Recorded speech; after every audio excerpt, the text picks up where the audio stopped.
মানত কোনো জিনিসকে আগাইতেও পারে না, পিছাইতেও পারে না। যা কপালে আছে তাই হবে। মানত আগাইতেও পারে না, পিছাইতেও পারে না। আমি আপনাদেরকে ভাগ্য পরিবর্তনের একটা আমল শিখাইতে পারি। এটা মানত নুজুর। মা বাবা মান্নত করছিল দুনিয়াতে থাইকা, মান্নত আদায় করতে পারে নাই। মান্নত আদায় না করে মারা গেছে। এই মানত আপনি আদায় করতে হবে। কি আদায় করে? মান্নত আদায় না করেই দুনিয়া থেকে বিদায় নিছে।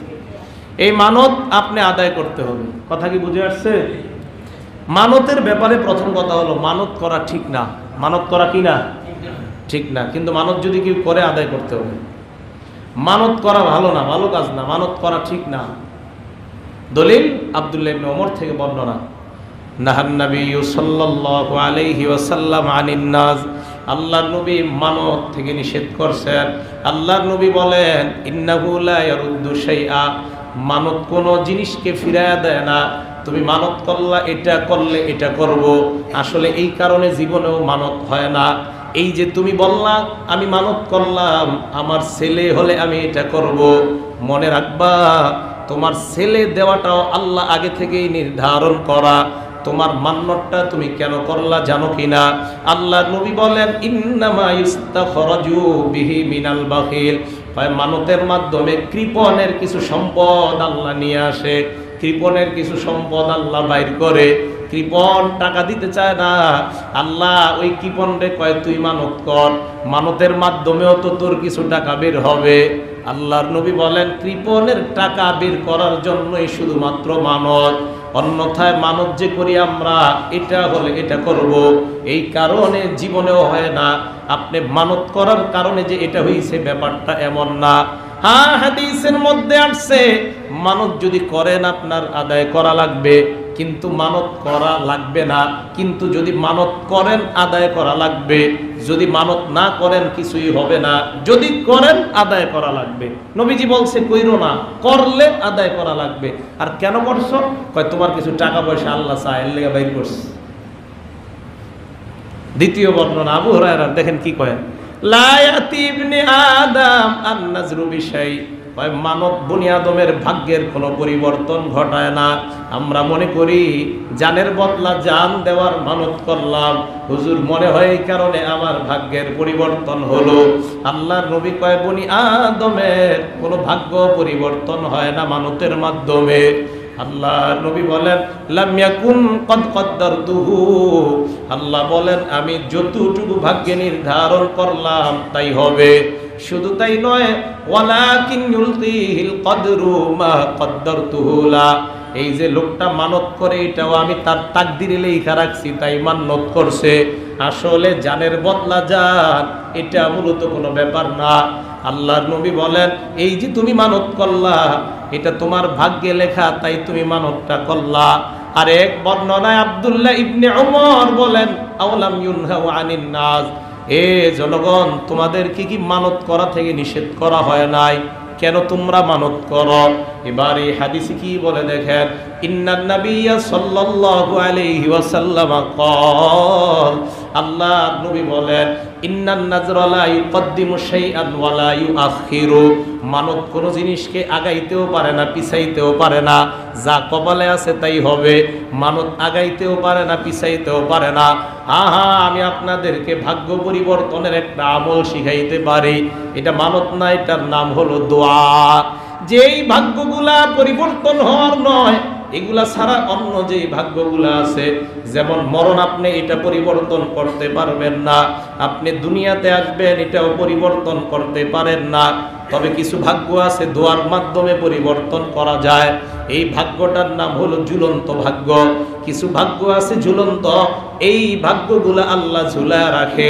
আপনি যদি দোয়া করেন, আল্লাহ চাইলে দোয়ার মাধ্যমে ওই ঝুলন্ত ভাগ্য পরিবর্তন করে দেয়। তাহলে মানতের মাধ্যমে ভাগ্য পরিবর্তন হতে পারে না, দোয়ার মাধ্যমে চেষ্টা করলে আল্লাহ খারাপ ভাগ্যটা পরিবর্তন করে ভালো ভাগ্যে রূপান্তরিত করতে পারেন। এটা কে পারেন বলেন? আল্লাহ। হুজুর আমি দোয়া করব না, বুঝবেন যে এই দোয়া করাটাও আপনার ভাগ্যে লেখা নাই। হুজুর আমি দোয়া করি তো, আমি ডেলি, তাহলে আপনি বুঝবেন আপনার ভাগ্যে দোয়া করাটা লেখা আছে। মাশাআল্লাহ, আপনি অনেক ভাগ্যবান মানুষ। এই যে ডেলি দোয়া করতে পারেন, এটা আপনার তাকদীরে লেখা। আপনি অনেক ভালো মানুষ, দৈনিক দোয়া করতে পারেন। যারা প্রতিদিন দোয়া করে, যারা প্রতিদিন দোয়া করতে পারে, ওলামায়ে কেরাম বলেন, মুফতি আমিনী রহমতুল্লাহ আলাইহির মুখে আমি নিজেই শুনছি, দোয়া যাদের অভ্যাসে পরিণত হয়ে যায়, আসমানের খাজানা তাদের জন্য আল্লাহ খুলে দেয়। দোয়ার অভ্যাস করেন, রাতে অন্ধকারে সব ঘুমায় যখন, ওই টাইমে উঠে একটু কান্না, ইচ্ছা মতো কান্না করেন, কারো ঘুম যেন ডিস্টার্ব না হয়, ওই সময় কান্না করেন। কে বলছে হবে না? নিশ্চিত হবে, অবশ্যই হবে আপনার দোয়া কবুল, কোনো সন্দেহ নেই। আব্দুল্লাহ ইবনে ওমর বলেন, এই তোম করে না মান্নত করতে নিষেধ করছি, ও মান্নত করো, কইরা ফেলছো, তো মান্নত আদায় করতে হবে। তো বাবা মা মানত করছে, যদি করে মারা যায়, এই মানত আপনার আদায় করতে হবে, না গুনাহগার হবে। আয়েশা রাদিয়াল্লাহু তাআলা আনহার বর্ণনা, ইবাদতের মান্নত যদি কেউ করে, ইবাদতের ক্ষেত্রে এই মানত আবার একটু অন্যরকম। দেখেন, মান্নাদারা আইয়ুতি আল্লাহ, কেউ যদি মানত করে আমি আল্লাহর ইবাদত করব, ফালইউতিহু, তাহলে যেন আল্লাহর ওই ইবাদতটা করে নেয়। ওয়া মান্নাদারা আইয়াসিয়াহু, কেউ যদি মানত করে আমি আল্লাহর নাফরমানি করব, আমি মাজারে খাসি দিমু, আমি মাজারে গরু দিমু, মরা ব্যক্তির গরু দিমু, এটা হারাম। আল্লাহর নবী বলেন এই মানত আদায় করা লাগবে না। কি করা লাগবে না? এটা কি করা লাগবে না? না হুজুর, আমার মন তো সায় দেয় না, আমি মানত করছি দিমু, ওই জায়গায় কি করবো? যদি আপনার মন না আছে আমার কাছে নিয়ে এসেন, আমি কয়ে দেবো, কি করবেন? হুজুর নাকি আপনি খাইবেন? আমি তো মনে করি আমারে খাওয়াইলে ভালো হইব। আপনি ওই জায়গায় মানত করছেন কেন? হ্যাঁ, উল্টা পাল্টা জায়গায় মরা ব্যক্তির দেওয়ার মানত করছেন। আমি জিন্দা থাকতে আপনি মরা ব্যক্তির দেওয়ার মানত করলেন, আর জিন্দা মানুষ খাইলে লাভ আছে, আপনি মরা ব্যক্তির দেওয়ার মানত করে, কেমন কথা বলেন? এতিমখানা নাই, এতিমখানা মাদ্রাসা দেন। হ্যাঁ, কোনো মাজারের পাশে যদি এতিমখানা থাকে ওখানে দেন আপনি, ওখানে আপনি মানত করেন যাবে, ওই জায়গায় এতিম মানুষরা খায়, ওখানে আমি দিলাম, সেখানে দেন আপনি। কিন্তু আপনি কোনো মরা ব্যক্তির জন্য মানত করবেন, এটা হারাম, এটা নাজায়েজ। কথা কি মনে মনে থাকবে সবার? এটা হারাম, এটা আদায় করা যাবে না, করলেও আদায় করা যাবে না। রাসূল করিম সাল্লাল্লাহু আলাইহি সাল্লামের সাহাবা আব্দুল্লাহ ইবনে আব্বাস বলেন, কিছু মানুষ উল্টা পাল্টা মানত করে, এগুলোও করা যাবে না। যেমন নবীজি দাঁড়ায় খুতবা দিতেছে, মসজিদের সব বসা, একজন দাঁড়ায় রয়েছে। নবীজি দাঁড়ায় খুতবা দিতেছে, মসজিদের সবাই কি? একজন। নবীজি ভাই কি ঘটনা কি? ইজা হুয়া বিরাজুলিন কায়িম, আমি খুতবা দিয়ে দাঁড়ানো কেন? সাহাবারা জবাব দেয়, ইয়া রাসূলুল্লাহ, আল্লাহ নবী প্রশ্ন করলেন, লোকটার নাম কি? কয় হুজুর আবুল ইসরাইল, লোকটার নাম আবু ইসরাইল। আল্লাহর নবী বললেন, বুঝলাম, আমি খুতবা দেই সবাই বসা, এটা কেন দাঁড়ানো?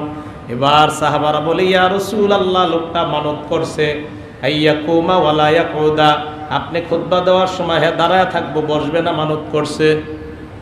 হ্যাঁ, আপনি খুতবা দিলে হ্যাঁ দাঁড়ায় থাকবে, এই মানত করছে, বসবে না। শুধু তাই নয়, ওয়ালা ইস্তাজিল্লা ইয়া রাসূলুল্লাহ, লোকটা মানত করছে কোনোদিন গাছের ছায়ায় বসবে না, খালি রুদ্রে থাকবে। আরেকটা মানত করছে হুজুর ওয়ালা ইয়াতাকাল্লাম, কথা বলবে না, চুপচাপ, আপনি যতই প্রশ্ন করবেন এটা চুপ থাকবে। 4 নাম্বার মান্নত ওয়া সুমা, সর্বদা রোজা রাখবে, এই মান্নত করছে। আল্লাহর নবী বললেন, সাহাবারা তাকে জানা দাও, 1 নাম্বার মান্নত এই যে উল্টা পাল্টা মানত করলো, দাঁড়ায় থাকবে, তারে বলো বসতে।